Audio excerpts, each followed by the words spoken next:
goes to, I can't remember the name of it, they just renovated and expanded the building. Like Dogwood Park or something. No, the other side. Oh, got it. But it's in Spanish, right? What? It's Spanish, you get flavors. Oh, oh, yeah, you don't know it. All right, so welcome back, everybody. Welcome back to Steve, who got up from Shiva. I missed you last week.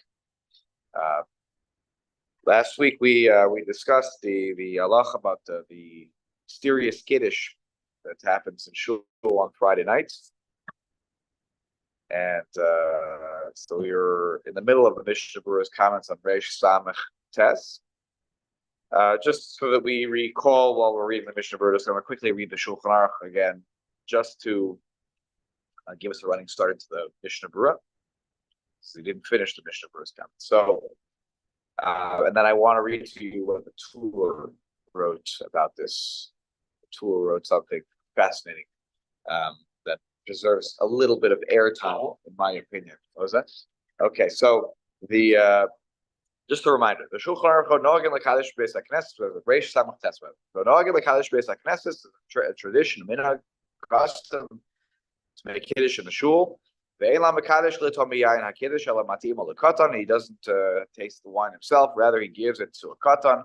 Because this person won't be eating there while making the kiddush. Or it's the chazan, it's the rabbi, it's something, whatever. There's no kiddush, and kiddush only is permitted, only counts in a makom suda, in a place where you're going to have your feast, where you're going to have your meal. And makom suda is going to be a very technical halach definition, and even here they allude to v'ayin lekaman siman reish ayin gimel. It is not just a suda like the way we use it in modern Hebrew. You might say, I'm shavani alech leseuda. Okay, that means something to the person listening. But in halacha, the word seuda in this context has a particular meaning, and we'll talk more about that when we get a few simanim from now. The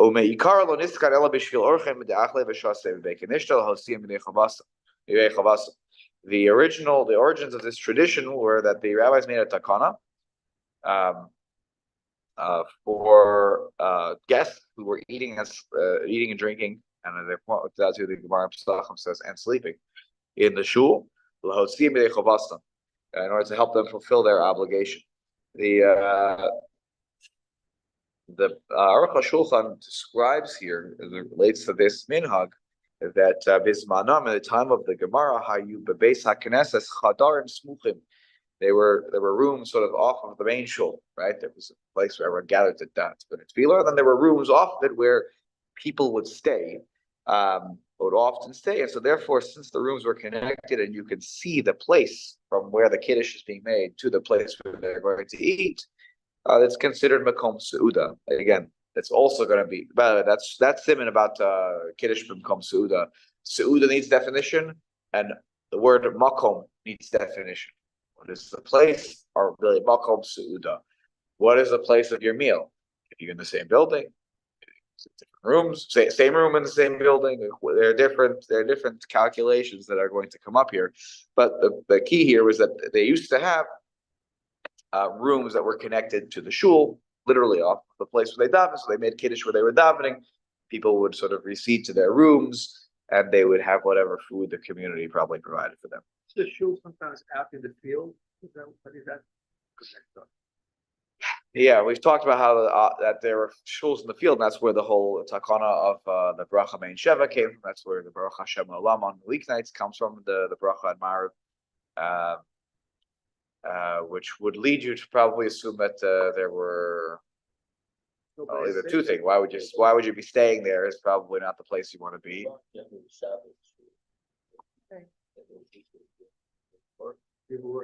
Right. Yeah. But that's interesting because the takana for the Friday nights edition of bracha mein sheva is the reason it's given is because the basic the batei kinesios were out in the field, and they would come back after, and they wanted the people who came to shul late to not end up walking home by themselves. Unless, I have no idea, now I'm just totally surmising and speaking with no basis. But if what Bruce is saying that maybe they were working on Friday, they davened. During the week. You know, I'm saying, but during the weekdays, that makes a lot of sense to me. But during the weekdays, but on Friday, were they working up until Shabbos? They davened and then they went home. It doesn't sound like how they got ready for Shabbos. They probably went home a little earlier. So look, you know, maybe the shuls were, you know, outside the sort of city limits, just a little bit on the edge, on the outskirts. I don't know. It's a good question. What's the Kiddush area when people coming over for mitzvah, but mitzvah they have davening in the shul, And then they have a Friday night and they meal have here. their eating over here. Yeah. So do they Kiddush in the shul and then they go eat, or they make Kiddush? in What's the shul funny and is then that they end up Kiddush making Kiddush in the again. place? They end up making Kiddush again. Yeah, right. So Um, how was that? Well, there's no problem with making Kiddush again. The reason is also probably a lot of people, not to point fingers at anybody, but a lot of people don't go actually into the shul sometimes. Like there are people who are in the hallway, and so therefore for them, I'm not blaming. I'm just being realistic. We have to make Kiddush again because not everyone heard Kiddush. So that's number one on a very technical level. But even if let's say they did gather everyone in, I think they would make Kiddush again, which only proves the point that the first Kiddush It's is customary. so It's customary. not necessary anymore. But it's customary, like according to- Correct. But Yeah. It's like the paragraph. Was that like the last It's two? like what the paragraphs we were talking about. Oh, correct. Right. Baruch Hashem Elam, right. Today, so by the way, there are many shuls.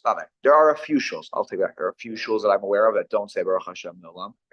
I think it's fair to say. I guess I know Rina Yisrael say it, if I'm not mistaken. Yeah, there are definitely many shuls that don't say it because it's actually then creates a hefsek between the brachot of brachos Kriya Shema and the Shemona Esrei, which you're really supposed to not have interruptions. So that's why some people don't like to do it, especially because there's no reason anymore. But this one seems to have stuck around in many shuls, not all. I've also been to shuls where on Friday they do not make Kiddush. Actually, the Aruch HaShulchan pointed out here, and maybe someone can correct or confirm or deny the record here. He says that in shuls which daven nusach fard, that this is not the minhag. Here he writes here, Ashkenaz, Nagu Lakadesh, and in Ashkenazi shuls, Ashkenazi communities, they make the this Kiddush on a Friday night. He says that's our minhag today here where he lived. The Batei Kinesios, the Batei Midrashos. Amnam Mispalim Nusach Sfard. Those who daven not Sfardim, right? Daven Nusach Sfard, Lo Nahagu Lakadesh. They don't have this minhag to make the Kiddush. So I don't know if that's I don't know. I don't say it in Israel. In Israel, they don't do this. That's because actually we'll see in a moment. We'll see in a moment why we don't make it in Israel. But they've been Nusach Sfar shuls. I don't know. I don't know. So if somebody goes to Nusach Sfar shul one time on the Friday night, report back, please. All right. So okay, next time everybody heads up at a Nusach Sfar shul for Friday night, I think you'll report back.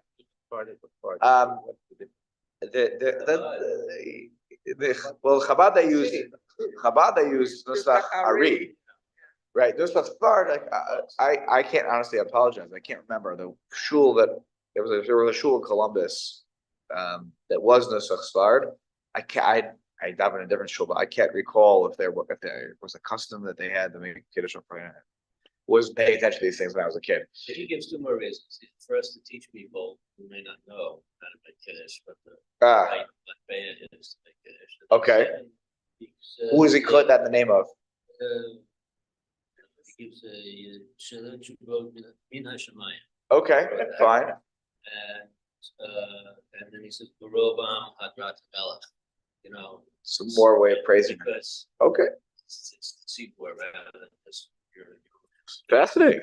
Okay, so there you go. So there are other reasons that are given, but it's at the end of the day, everyone's trying to justify the minhag. That's what's happening. Everyone's trying to justify why are we still doing this, and even the Shulchan Aruch here says, even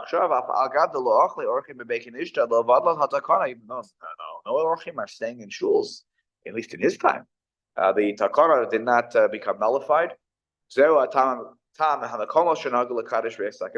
is the reason that places have the custom to make Kiddush and shul.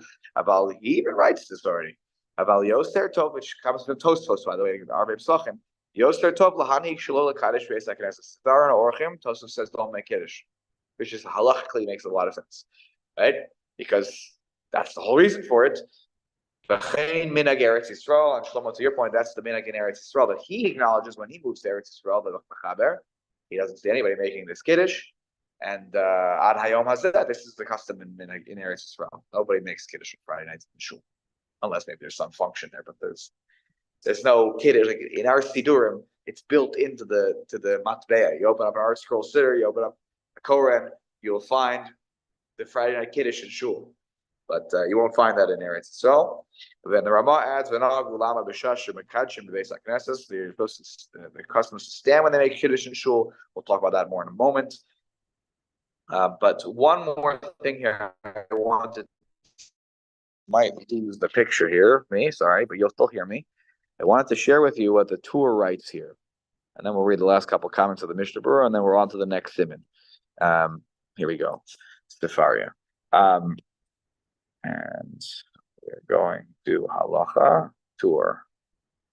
And we are on siman Reish Samas 269. Okay. And I honestly, I didn't prepare this ahead of time. This part. Oh, they don't have it in Hebrew? They only have it in English?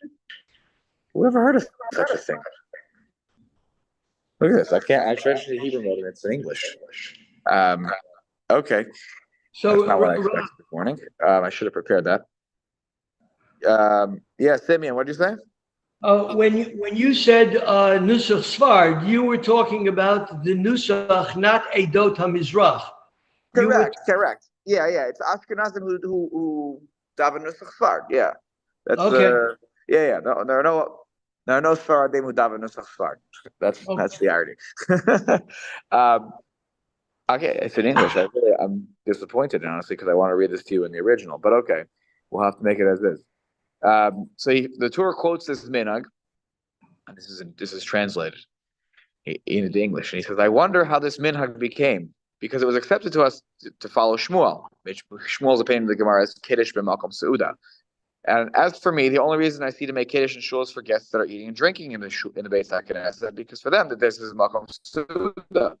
And since there aren't guests sitting in shul, making kiddush Friday night in the Beit HaKnesset, it would practically be a bracha levatala. He writes, and the person making kiddush in shul shouldn't drink from the kiddush wine, because if they're making it in a place that's not makom seuda, it is prohibited for them to eat anything until they make kiddush b'makom seuda.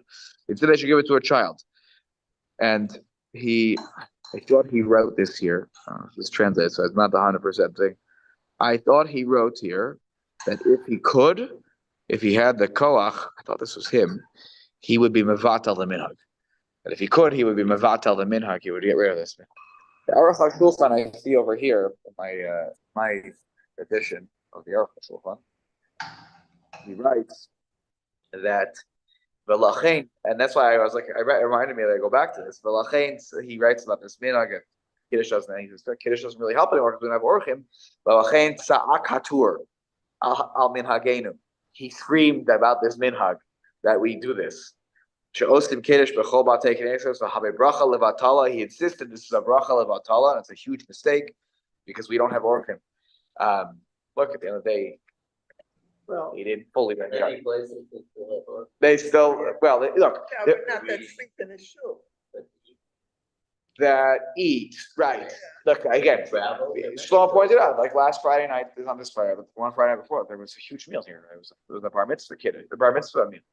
But at the end of the day, for that kiddush to really be truly relevant, so that we don't have to make another kiddush later, we're not going to make another kiddush later, that everybody should be stuffing in the room, and we should be insisting that there's only one kiddush every Friday night, and everyone listen to it. But that's ultimately not what happens. And so even when there are orchim, there's a bar mitzvah meal, or there's something, no one typically ends up utilizing the kiddush as their way of being yotz. If there was a way to think about this, there was a way to ensure that some people are yotze who otherwise wouldn't be, because maybe they're not making the kiddush properly at home. Well, then we should be sure to give them the wine, because they should have kiddush b'makom seuda that they should be drinking, and they should maybe be eating take a little challah. But in other circumstances, maybe that's the case. But when you say that you could bringing in kiddush, bringing in Shabbat, if you don't do other things. Yeah, you can still flip. Shop, so why not? And Shabbos Kiddush is so important. Right, but it only works the Malcolm Seuda. That's gonna be the complicated factor here, is that there is that halachic fact. You can argue, is it the Rabbanan or the Oraisa or the Rabbanan? But the Oraisa or the Rabbanan. But if you don't have that, halacha says it doesn't register, and therefore any tasting of wine that you do is prohibited, actually, because you're not allowed. Once Shabbos starts, you're not allowed to even have a glass of water until you make kiddush. The Malkam Seuda. It's a big problem. By the way, I take the bullet myself here every Friday night. I'm the one who usually I make the kiddush, and if there are no kids, I'm the one who drinks it, which we're going to talk about now. I'll give you an example. This gave me interestingly when I was a kid, Sao Paulo, it was a little people type Yeah. with no rabbi. Right. Where we used to go on Friday night. There was a gentleman who was also the bar court, but he seemed to be pretty poor. I was a kid, so that's how I observed it. Yeah. Friday night when they made kiddush and shul, Yeah. he would drink the wine. Right. This was his only opportunity to have a kiddush. Right. Wine was expensive. Kosher wine was expensive. Right. They couldn't afford it. And this was the opportunity to participate in a kiddush with a wine.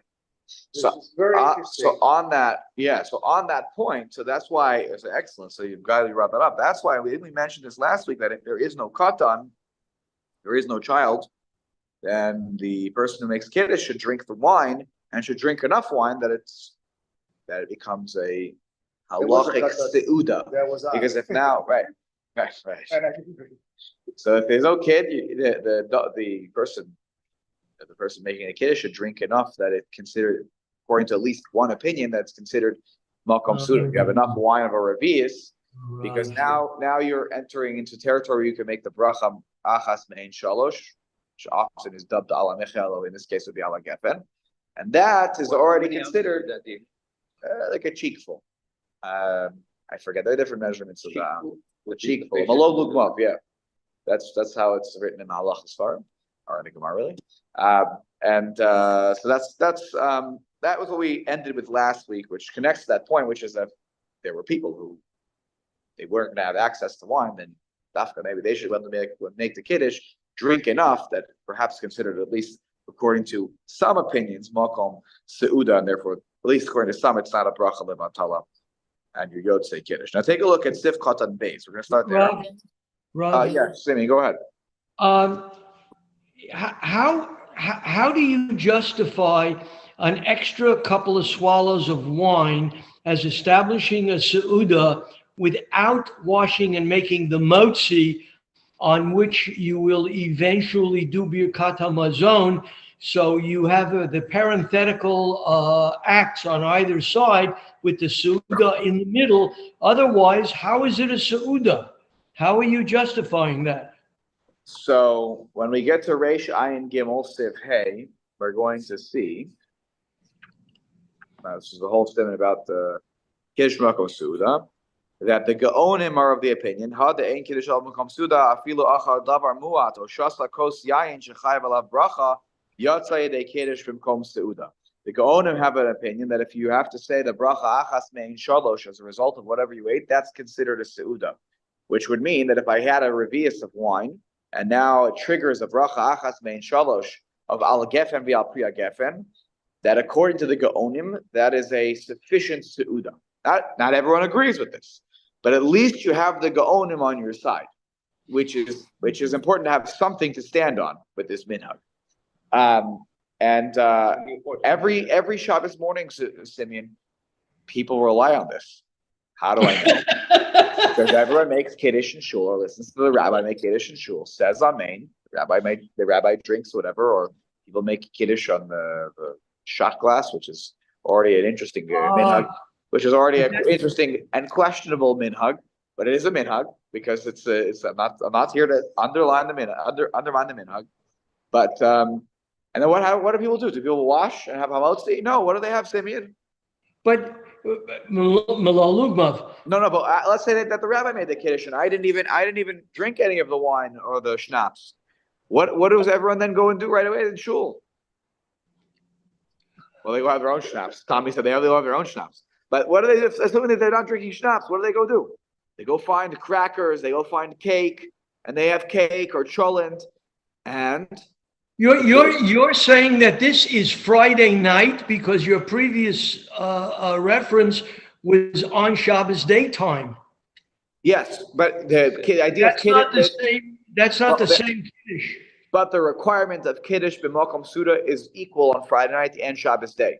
So my point is that makom seuda can be even mezonos. If people have mezonos to the point where you have to say al hamichya, that would be considered makom seuda. So the kiddush done in a place where I will then subsequently be eating crackers is sufficient, again, according to the Gaonim. And all I'm saying, just for consistency's sake, I know you love consistency, Simeon, is that if we're going to say that it's an acceptable minhag across the Jewish world that we make kiddush and then we have cholent, right, which has barley in it, so there's mazonos, and then afterwards I'll go make hamotzi and I'll have a lunch. If that works for kiddush b'makom suda, because otherwise that kiddush I cannot taste the wine. That doesn't count as makom suda because I can only start tasting things on Shabbos morning after having davened once I've made a proper kiddush b'makom suda. So therefore, if that counts as makom suda, then al hagefen v'al pri hagefen trigger should also work on Friday night. Again, that's not everyone agrees to that opinion, but the Gaonim have that opinion, which is quoted in Shulchan Aruch, and that's why if I end up making kiddush on Friday nights, I do not just take a sip, because I will try to have the whole revius in order so that I am yotze with kiddush but become seuda, at least according to the Gaonim, and I'll make kiddush later. Why? Because my family didn't hear kiddush yet, so I'll make kiddush again. Okay. We'll talk about that actually in next week's shir. I'm actually not joking. That will come up. I make a kiddush in my house, but there it is. We will see that women making kiddush is discussed in the Shulchan Aruch to be motzi men. Okay. You're in trouble now. You're going to see he's actually pretty makel about the whole thing. Yes, yes. Yeah. Oh, I gave you a preview on this, or you probably even know from your own learning. Okay. So Sif Beis, he says here, the Ein Kiddush, here he quotes Ein Kiddush al Makom Suda. He says, the Ein HaMekadesh Yotze B'Kiddush Zeh Kevan She'elam B'Kom Suudasam. Kiddush doesn't count, you're not Yotze unless you're in the place where you're going to have a Suuda, halachic Suuda. Let's not talk about what a Suuda means to you, what it means to halacha.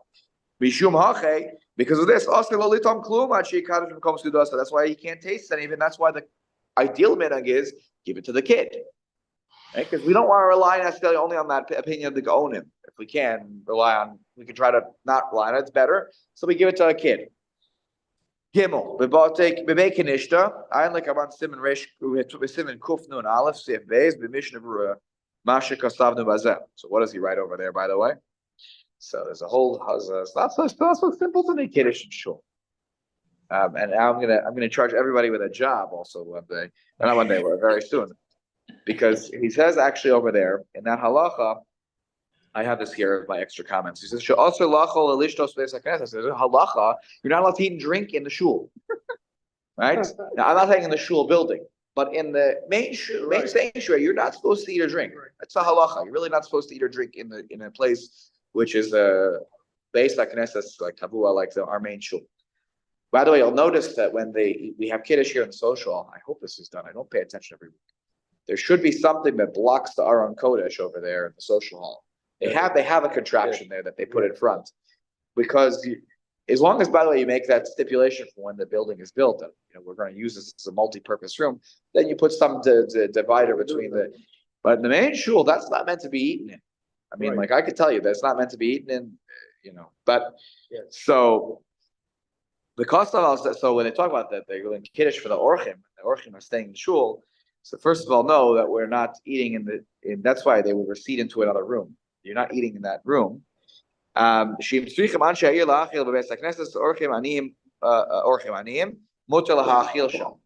said, but the Mishnah Berurah writes in that siman that if it's needed for the people of the city to feed poor people, poor guests, they can in the shul they can feed them there. V'hosif sheheter zedavka b'batei hakneses shebechutz laaretz shenivnu al tanai. That's only when the shuls outside of Israel are built al tanai on condition such a thing that if there are poor people, we will feed them in the shul, and therefore the kedusha of the Beis HaKnesses can be defined from the beginning. There's a whole siddur obviously on this, and you could do things outside. That's why I'm talking about here. And this was a room. I don't know. I wasn't here, but some of you were here around this table or watching on Zoom. This was the main shul at some point, and that there was amphitheater seating in this room before they filled it in, but Kiddush was over here, from what everyone described. Shul was there, and Kiddush was here. How could this be mutter? Because al tanai, when they built the shul, they had in mind it's going to be a big room. They'll daven in half of it, and the other half we're going to eat, and that's why it's okay. We put the little divider. So anything that's done al tanai, but I don't know. Maybe we could ask the president at the time when there was a groundbreaking for this for the main shul. Was there a tanai that was built into the main shul that we're going to allow that poor people will come that there'll be eating going on there? I think not. There was no space for it. So to me, you look at the way the room was constructed, the main shul. How could you have said that there was a tanai that the people, if they need to eat there, which is why if there are kids, sometimes they take their kiddush food in there. I know. And for not halachic reasons, it's not good. But I always if I see them in there, I say, guys, we can't eat in the shul. Please go to the hallway. Please ultimately really go to the social hall. I come to this room. I get why the kids don't want to be in here. The decibel level is like 130, during Kiddush. Now they put the kids. So by the way, that was part of the calculation. Okay, maybe give the kids somewhere to sit, and otherwise they're sitting on the floor. They're like now they're on the front steps. Disgusting. Now, right, and now they leave the. So with the shul, with the main shul, if that's why. Sometimes you'll see me clearing out the kids from the main shul from the with their food. So when because it's a tzarach mitzvah, if there was such a need, so you're allowed to have orchim eat in shul again, but it's not an ideal thing. That's what the Mishnah. That's the reference here. Sif katan dal. Lo tziyam yedei chavasa. That you have to discharge them of their obligation. Here comes the irony.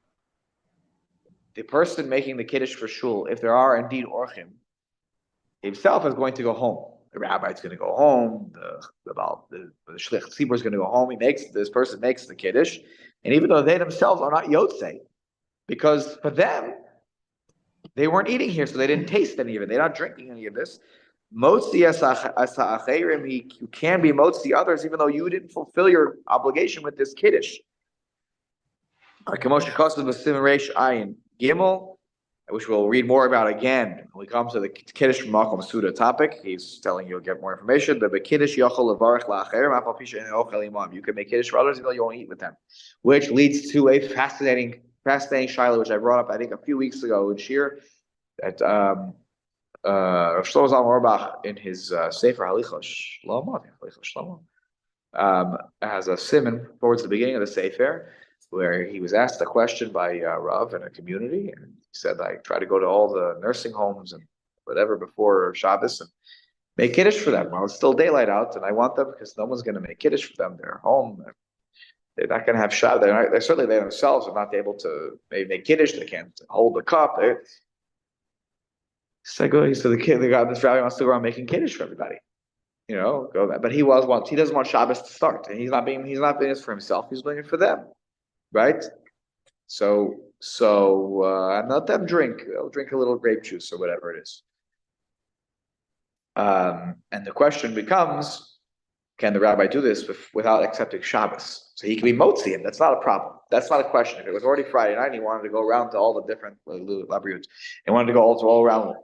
Not a problem. Yeah, that's actually a beautiful thing to do as a rabbi to really help these people hear kiddush and feel the Shabbos experience. But he wanted to know, can I drive afterwards back to my house?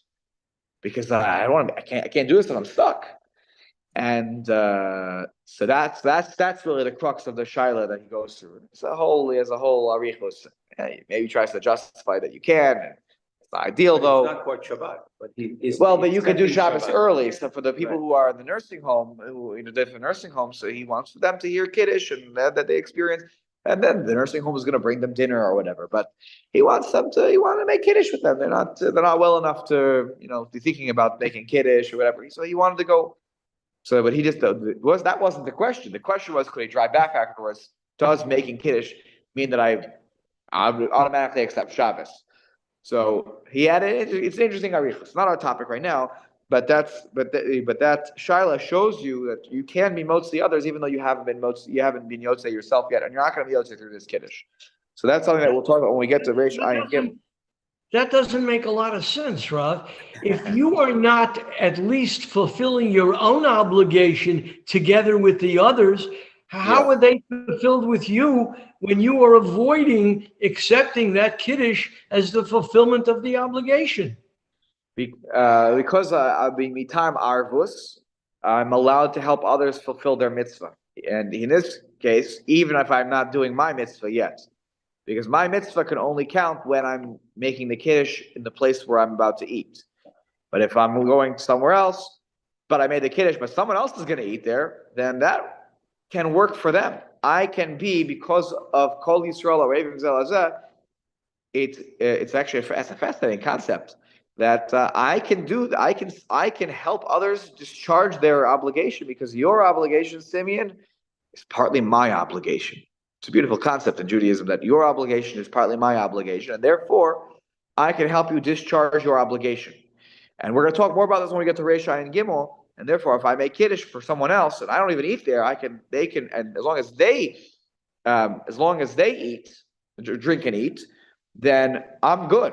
I didn't make a bracha levatala, and now you have already fulfilled your mitzvah of kiddush, and you're enjoying your seuda and shalom al Yisrael.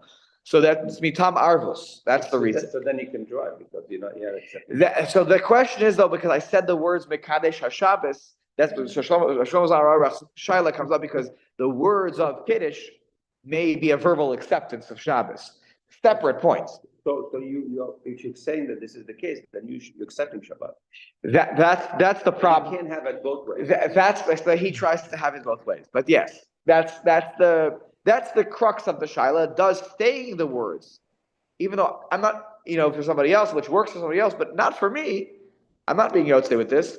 Can I split a hair like that and say, I didn't accept Shabbos, but I accepted Shabbos on there for them. Like their Shabbos started, not mine. That's where I think it's Gimel in Hilchot Shlomo. It's really towards the beginning that comes up. Not any good even here the Shabbos is starting.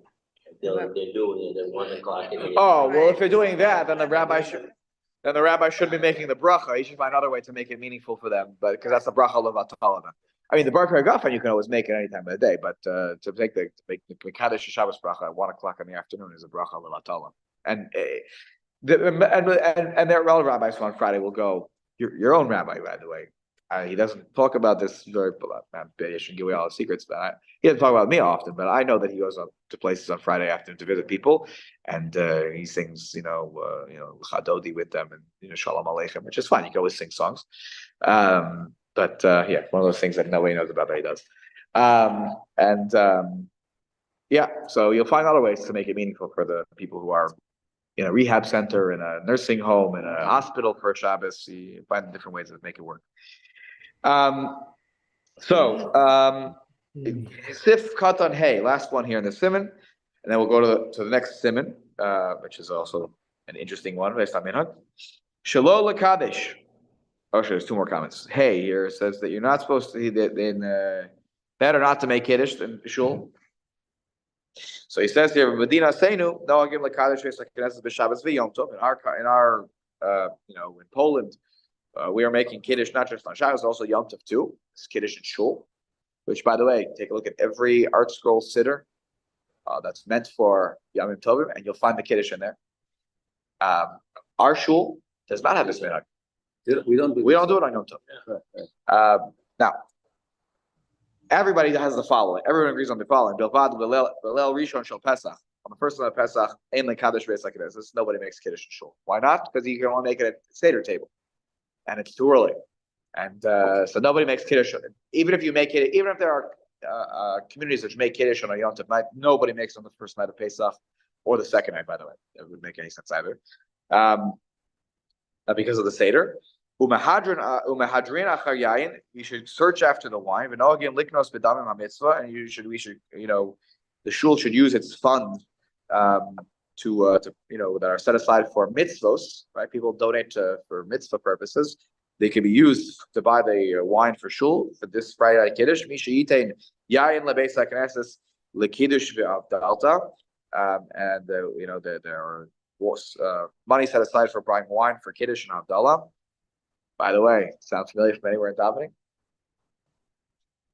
Yukum Porkan, we say, actually, the Aruch HaShulchan points out that that Mishaberach was written for people who provided the Kiddush wine, right? The bread, who bought the challah for the guests who were eating in shul. This is an old Mishaberach. They provided tzedakah for the poor, right? So we made a chamisha berach for the people who provided the funds for the communal kiddush one. Anyways, don't be mevatel this minhag of making kiddush as the Mishnah Berurah, because many gaonim, many great sages, yisaduhu, they gave you a foundation or basis for this. Kamosha Kosav Rashba, like the Rashba wrote. Okay, the tour didn't like it though. By the way, the tour is screaming as he wrote here. The tour was sa'ak. He says, "This is a bracha levatala. Why are we doing this?" And nonetheless, everyone kept doing it. So it's the custom in our shul. If you're opening a new shul at some point somewhere, not here in Scarsdale, no competitors allowed. But if you're opening a new shul down there in Florida, Simeon, you can start a shul and you can say, you know what, we don't have to start this minhag. It's not a minhag that we have in the shul. If you start a new shul, many newer shuls that have been formed, some newer shuls, I should say, that I've heard of or have been to, don't make Kiddush on Friday night. Yes. No, I'm just looking at the last comment. Oh, now, the last comment is a head scratcher. I previewed it last week. So the Ramah says that the custom is that for those who make Kiddush in shul on Friday night, that the community should stand while they make the Kiddush. That's what we do here. I never thought twice about this, honestly. We stand during Kiddush, whatever, because we were standing before. It was just Kaddish before. It's Aleinu afterwards, sitting, standing. Who, it's not even Yotzei during this, so who cares? So wait 1 second, Shlomo. So the Mishnah Berurah here says, "Amru HaRishonim," and he's quoting a little bit of Kolbol here. It helps for the tiredness of your knees. So you should stand on Friday night because it's a great opportunity for people who are really having knee pain to tell them to come to shul on Friday night, to make sure you stand during the Kiddush, don't sit, because it helps for tired and weary and weak knees. Now, I don't know what the genesis of this. And by the way, the Aruch HaShulchan writes it even better. The Aruch HaShulchan quotes this and he says that Yesh Misha Piresh, there are those who explain this, that everybody, the Chol HaTzibur Tzrichim La'amod, that everyone needs to stand. The Kostvu Shehu Skula La'ayefus HaBirkaim, it's a skula. He writes it, he's straight up with you. He said, it's a skula. It's one of these things, that you, it's a skula. You know what a skula is? Like, it doesn't really, it's a nice idea that comes from something that connects. I have no idea what the origins of the skula are. If anyone ever figures out what they are, yeah? Listening rabbis who have spoken hear it. About this? No. Oh. Point, but think about, like on Yom Tov when it says you should sit, you have to. Yes. There are people who have spoken, people who have said they consider the sitting during Kiddush, like the second half, even on Shabbos, that people who sit when they fast, they get them to bracha. Yeah. Say by sitting as a group, that is how you get it. It's more than keeping in mind. That's how your koveya seuda that way. So here, you're not standing because that Kiddush doesn't count. That's it. Oh, so hold on. That may actually be a more legitimate explanation. I don't know where the segula comes from here. That your knees are tired. No, but he actually says, very interestingly. I was going to read this little paragraph he wrote here. Kolomar, so he quotes from the Ramah that's standing. Kolomar, Aflakav, the bias, Mekadsha Meyushav, many people sit during the Kiddush at home. The Amenag Lakadesh Meyushav, Mikomakom Bebeis HaKnesses, Mekadsha Me'umad, V'atam Mipnei Kavod HaTzibur. He quotes more that it's Kavod HaTzibur, that we're making Kiddush, everyone should stand. It's not it doesn't make it into a school thing. Everyone should stand because we're making Kiddush for though his point may be correct, it may be correct that everybody's sitting at home in his community. That's how he thought everyone should be Yotzei, which is not everyone's custom. Nonetheless, so here in Shul you should stand because Dafka, most people are not being Yotzei with this Kiddush. So what's the point of standing? I honestly think that the reason everyone's standing is because they were standing before, they're standing afterwards. So why are you going to sit down in the middle, right?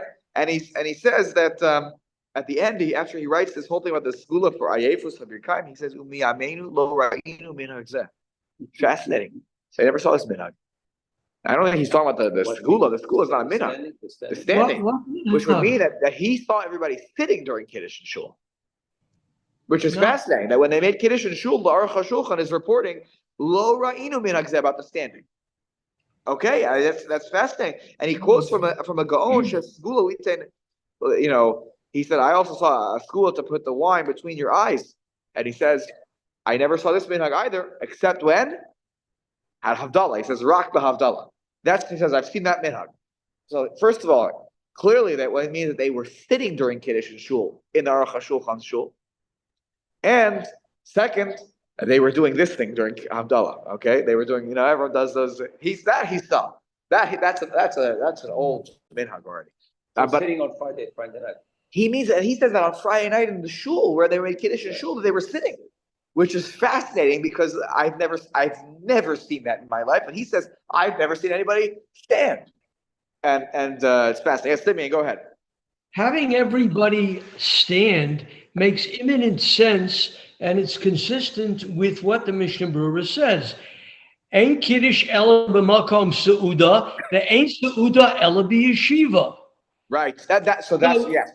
So the fact that everybody is standing means that they are not fulfilling their Kiddush obligation. Correct. Yeah. Yes. Bruce was also making this point exactly that it makes sense actually that the minhag became to stand from a halachic perspective because you're saying I'm not being yotzei with this Kiddush. Now look, there are my minhag in my house, which is how my father did, my grandfather did it, and I'm sure that his father before him did it, which was that I stand throughout the entire Friday night Kiddush. But that's my minhag, and there are. I know people who. What about breaking the bread? Sit.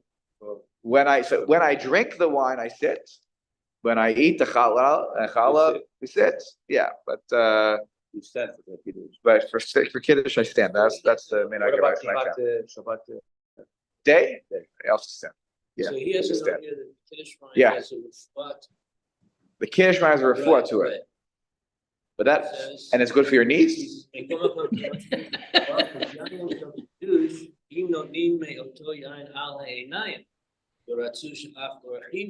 Oh, in terms of putting it here. Right. So. Oh, in terms of why everyone does for putting it by your eye, it helps refuah. Right.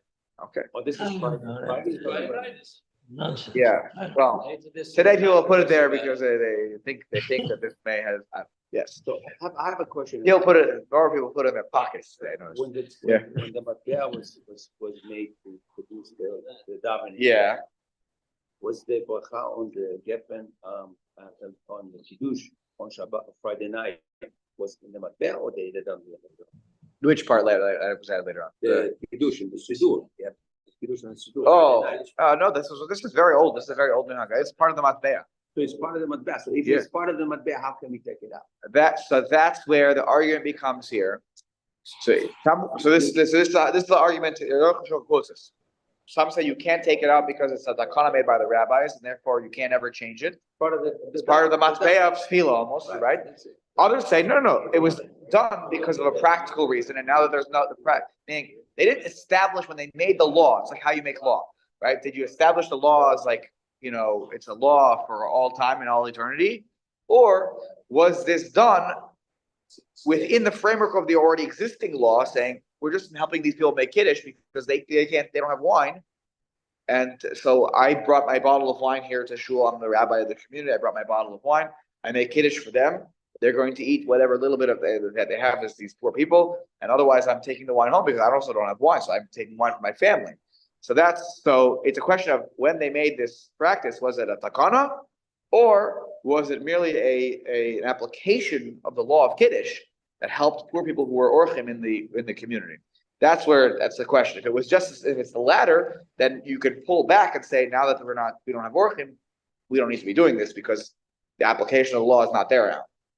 That's a good paper for a Jewish legal scholar to write about when a takana is made, or when a practice is made. Was it made via takana, or is it just simply a custom came into being, and now that the reason is not necessary, we don't need to do it?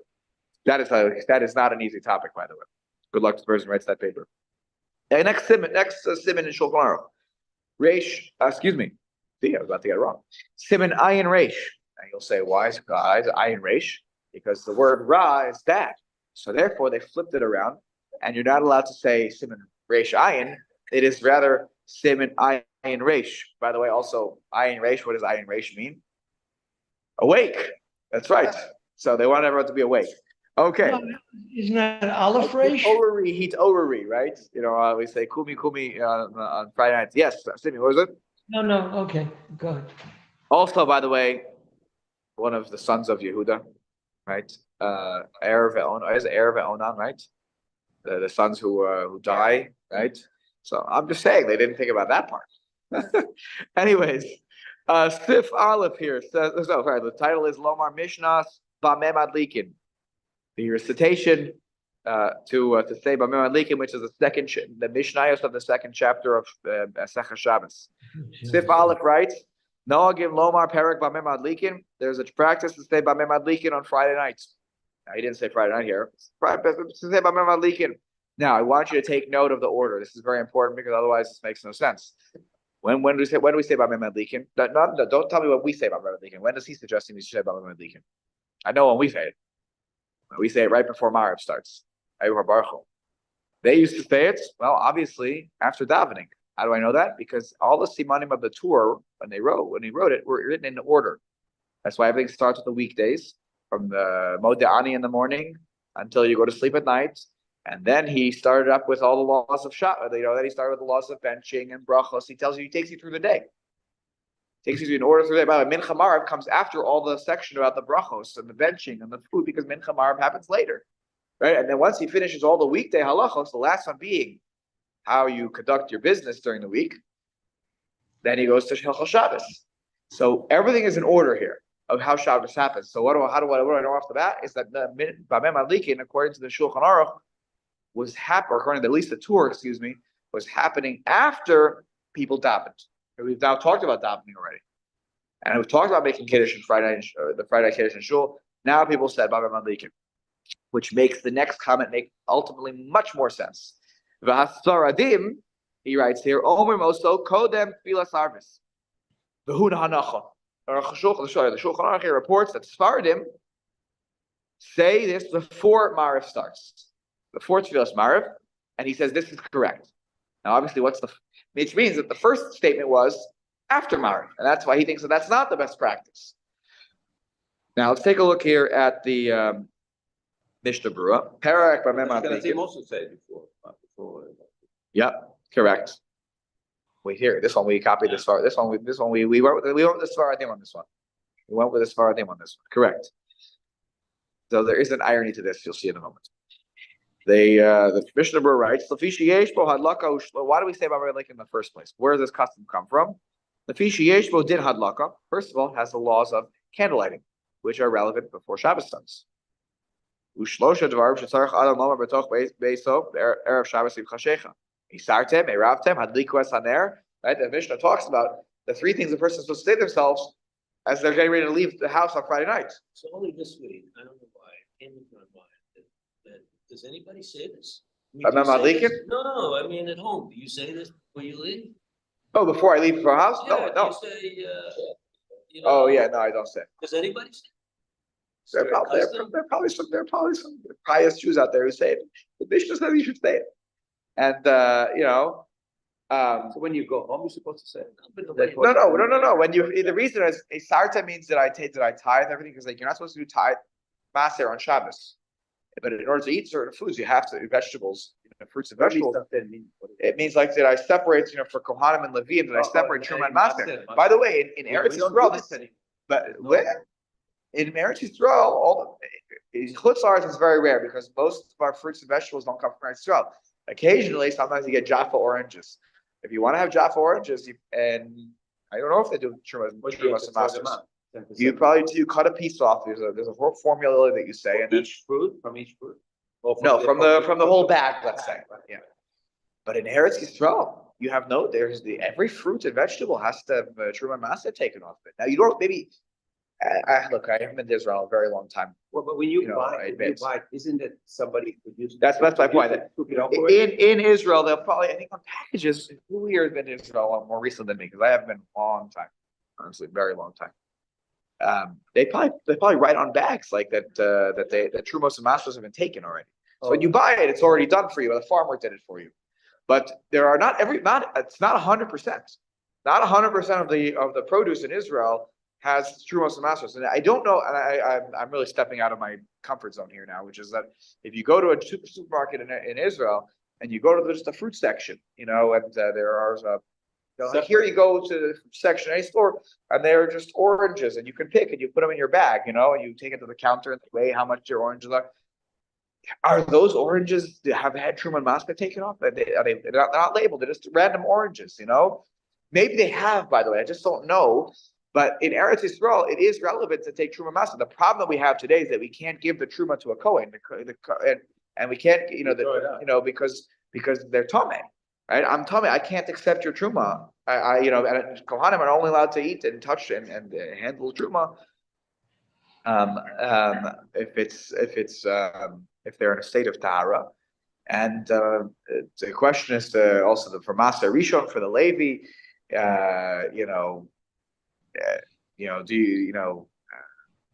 There's also again there are certain laws, and then they have to take Trumas Maser off the Levim and take Trumas Maser. The bottom line is, without getting into those halachos, Bezras Hashem, when we finish all of our Chaim, we'll start Yoreh De'ah, and towards the back of Yoreh De'ah, there's a whole siman, a very, very, very, very, very long siman about Hilchos Trumos Maser. So we'll get there probably in about 2 decades. I look forward to learning with everybody, but there it talks about there's a formula you're supposed to say. So occasionally, very occasionally, sometimes there are peppers that we've bought here. Sometimes at Costco, or they had peppers that came from Eretz Yisrael, and I had to, and I did. I cut it's produce of Israel, yeah. And I would take Truma and Maser off of it. Yes, even Kohanim have to do it. Yeah, because I don't the Levium those Levium, Well, the Levium have to give Trumas Maser. So when they receive Maser Rishon, they have to take 10% of whatever they received, and they have to go find a Kohen to give it to. It's a whole interesting. It's a really fascinating area of halacha that we're not as familiar with. So what we do is we transfer the. If I remember correctly, that you have to end up throwing that piece out. You wrap it up, and try to throw it out with some dignity, but part of it needs some pidyon, and you have to because from Maser Sheni is supposed to be taken to Yerushalayim and eaten there, or you could do pidyon, or you could redeem that onto coins, which then you would take later on, but then your coins are now stuck. So it's a whole to do, but you can't eat it until you do Maser Sheni and you do the pidyon. If you ever need, I'm happy to help you with this. I'll send you the text you're supposed to say before you do it. For this reason, I love Eretz Israel and buying their produce if I can, but if I don't end up with the Israeli peppers or the Israeli oranges, I'm okay because I don't have to deal with this whole. What if they've done it? How do you know if they did, then I don't have to do it, but they would need to write it on the bag.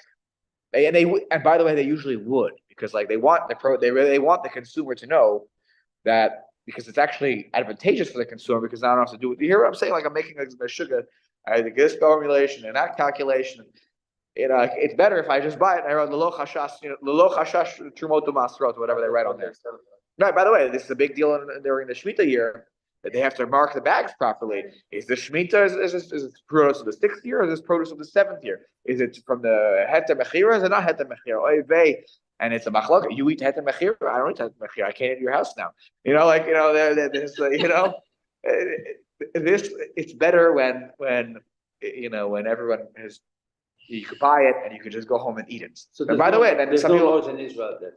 and by the way, then there's also Yevul Nochri. And then what happens if it's, basically that Palestinian, they buy produce that was produced by Palestinians, it's not produced by the Jews. So it's called, they label it Yevul Nochri. That's also has a workaround, according to some, during the Shemitah. So everything in Eretz Yisrael, they are very good about marking things, which would lead me to believe that if it's not marked as having had Truma Maser taken, you probably need to do it.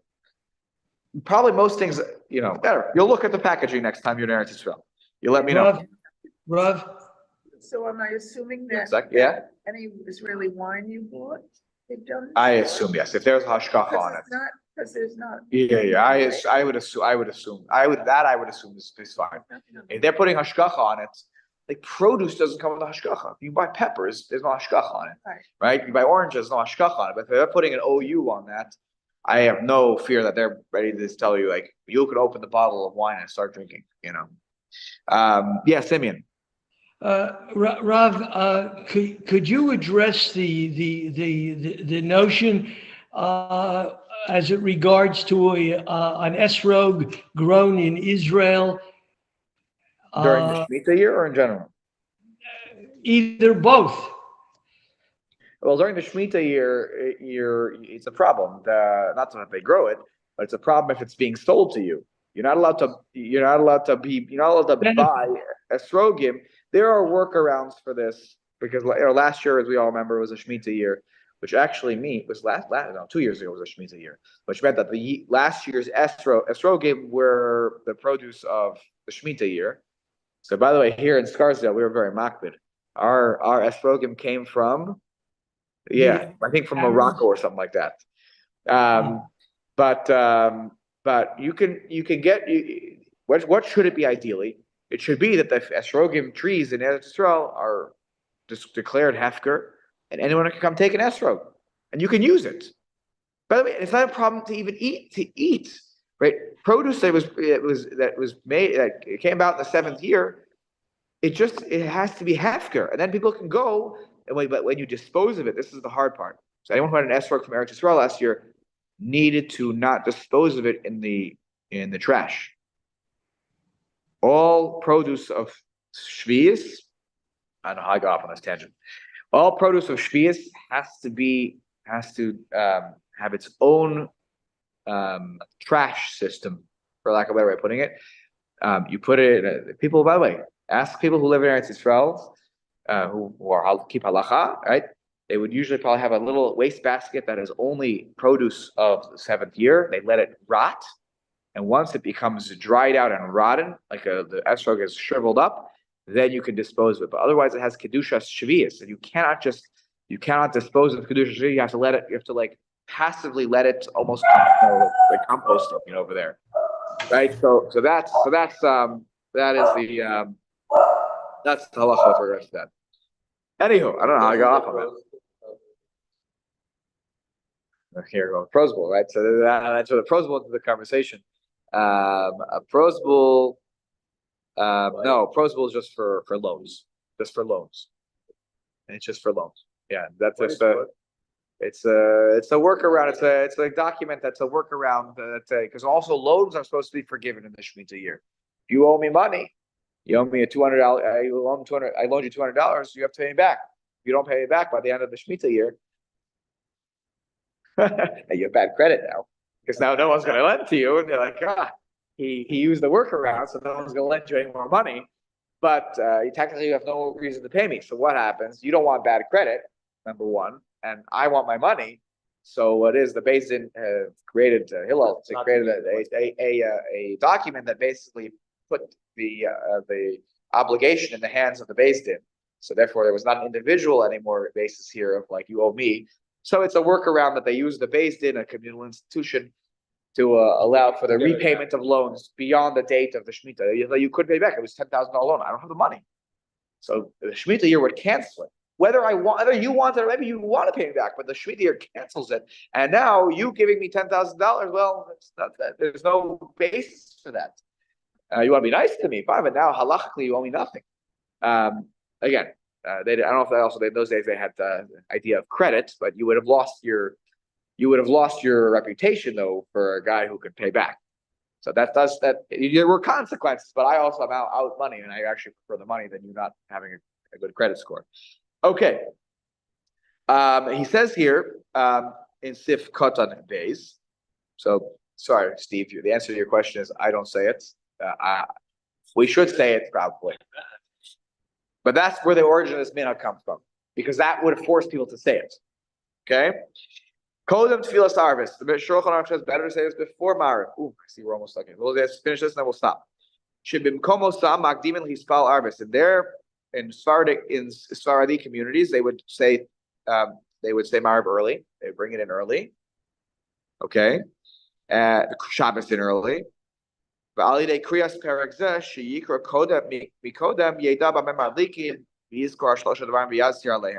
right before they daven Mariv, which is how they would accept Shabbos.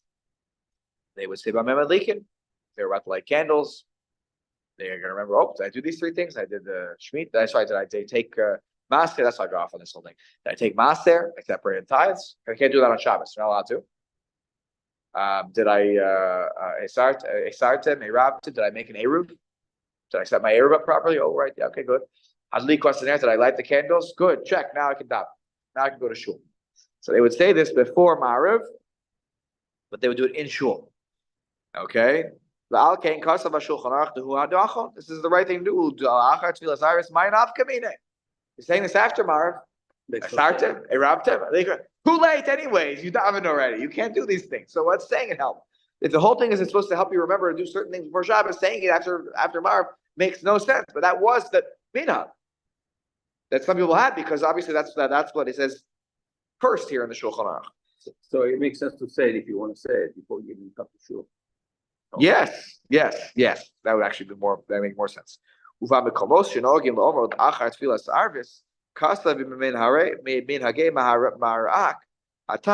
who say it afterwards, what's the reason for that minhag?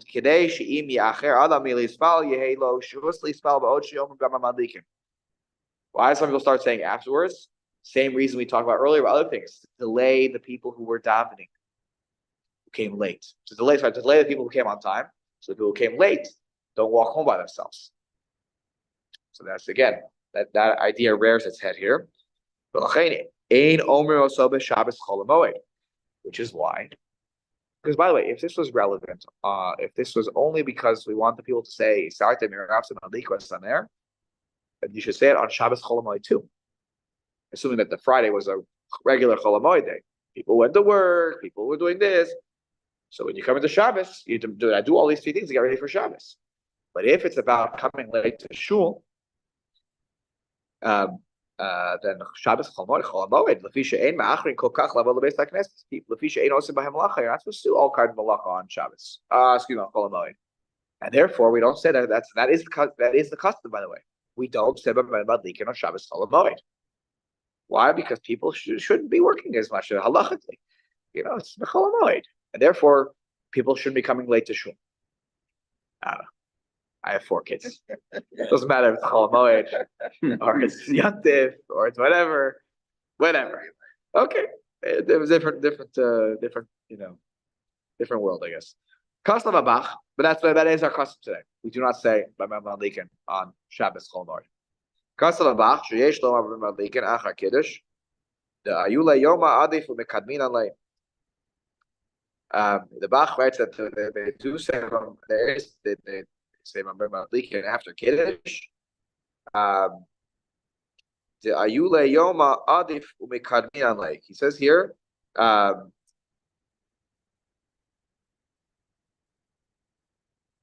Meaning, ayule means for the word all. I think it's to enter into the day, right? Do they have any explanation over there, Steve, about this?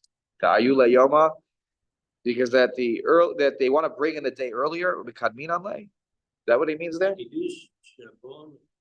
Oh, yeah, sorry, Achar Kiddush, sorry, I got it.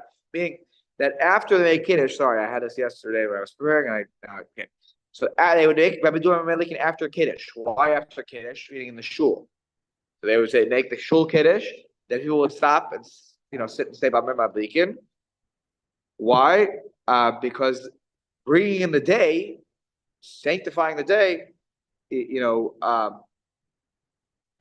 early. The earlier you can sanctify the day, the better. But let's do Kiddush. Like, let's bring in the day. We want to hasten the bringing in of Shabbos. So they would make Kiddush, right? Say the Kiddush bracha, acknowledge the holiness of the day, and then we'll say Madlikin. I'm not sure why though. They say why when such a minhag existed. I feel like I'm just a reporter here. I'm just reading what he's saying. Yeah. Okay. Uvimkomo seinu haminag lo madlikim kodem. The Mishnah Berurah tells us here. He's an Ashkenazi, Chafetz Chaim, that our minhag is to madlikim code before Mariv. The cost of a frisha atam. Oh, sorry. That our minhag is to madlikim. Yeah, before we ever do Kiddush. The cost of a frisha hatam. Why? Dener based of a Kiddush hayom. Halachic question. If you have limited funds, I can either make Kiddush or light candles. I can only do one. I can only afford one. So what should I do? Ner based of adif. Better to light candles. So he says, you know what? Say Mamalikin before you make Kiddush, because lighting candles comes before making Kiddush if you have limited funds, meaning if you have to make a choice. So therefore, Mamalikin gets first dibs, and that's a nice mnemonic to remember, that Ner base there comes before. Okay, we'll stop here. There's more we'll explore the last few points about Mamalikin next time, which will deal with things that will be relevant to us in just a couple of weeks, actually, about what happens when you have a Yom Tif that's ending as Shabbos is starting. Do we say Mamalikin when Yom Tif ends? Rosh Hashanah is going to be 2 days. Rosh Hashanah will end and Shabbos will begin. Do we say Mamalikin when we go from Yom Tif into a Shabbos, or no? And what do we do when Yom Kippur this year is on Shabbos? There's no Yom Tif beforehand. People are running like their chickens with their head cut off beforehand to get to shul for Kol Nidrei. Do we say Bameh Madlikin on Friday night when it's Yom Kippur? Okay, you have a memory. You don't have a memory of this, and then we'll talk about the really interesting quick case of saying Bameh Madlikin or not saying Bameh Madlikin on Hanukkah.